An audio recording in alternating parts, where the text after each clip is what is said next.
Amigos, qué alegría saludarles una vez más.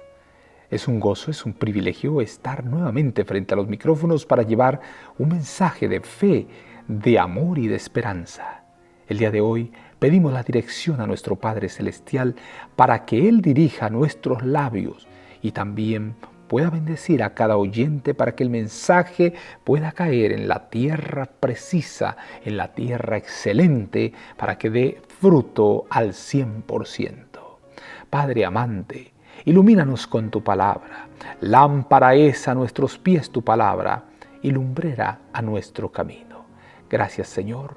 En el nombre de Jesús. Amén, amén y amén.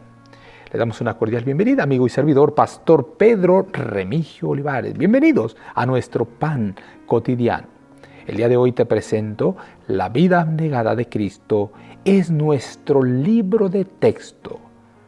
Bueno es alabarte, oh Jehová, y cantar salmos a tu nombre, oh Altísimo. Anunciar por la mañana tu misericordia y tu fidelidad cada noche. Salmo 92, 1 y 2.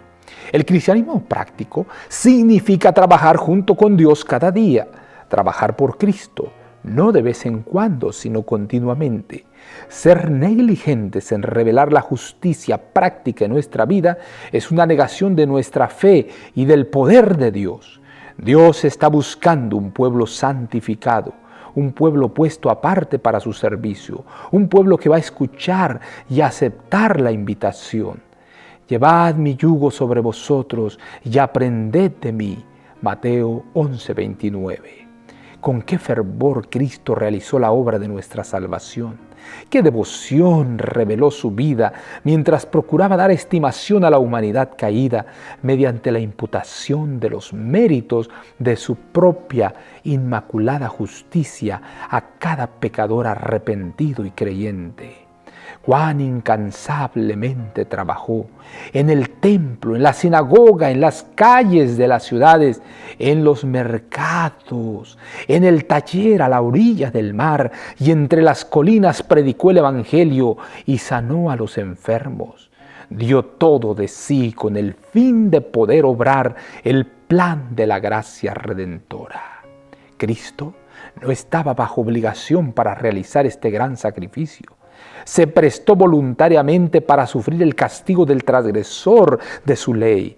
Su amor era su única obligación, y sin una queja soportó cada tormento y recibió con regocijo cada ultraje, los cuales eran parte del plan de salvación. La de Cristo fue una vida de servicio abnegado, y su vida es nuestro libro de texto. Tenemos que continuar la obra que Él comenzó. Al contemplar su vida de trabajo y sacrificio, ¿vacilarán los que profesan su nombre en negarse a sí mismos, tomar su cruz y seguirlo?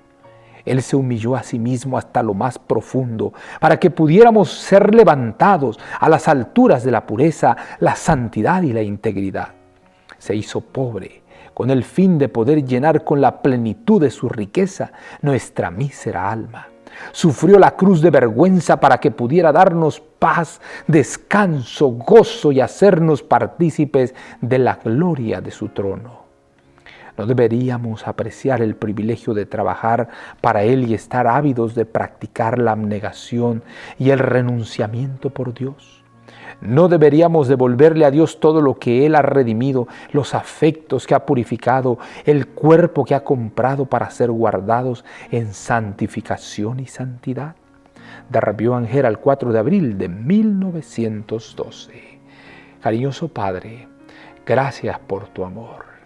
Gracias por tu sacrificio infinito, maravilloso, especial. Oh Padre Santo, toma nuestras vidas, toma nuestro ser, toma nuestro corazón.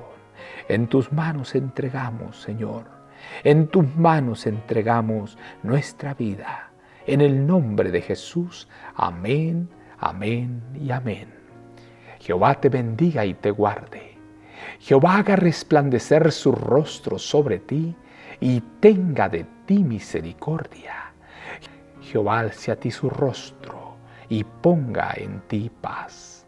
No lo olvides, conserva una sonrisa en tus labios, una oración en la mente y una canción en el corazón. Hasta la próxima.